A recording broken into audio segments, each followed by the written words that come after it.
यो न पिता जनिता यो विधाता धामानि वेदभुवनानि विश्वाः यो देवानां नामता एक एव तं प्रश्नं भुवनायत्यन्यां राजाधिराजाय प्रसज्ञसागिने नमो वयं वै श्रवणाय उर्मये समे कामान् कामकामः यमज्ञो कामेश्वरो वै श्रवणो ददातु कुबेराज वै श्रवणाय महाराजाय नमः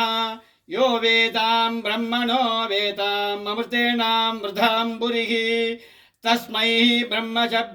च आयुष्कीर्तिं प्रजां ददुः तासामाविरभूत्सौरिः स्मयमाणमुकाम्बुजः पीताम्बरधरः सख्वी साक्षान्मन्मथमन्मथः पीठा वरुणदेवता सहित श्रीलक्ष्मी नारायणाय नमः मंत्रपुष्पाञ्जलिं समर्पयामि।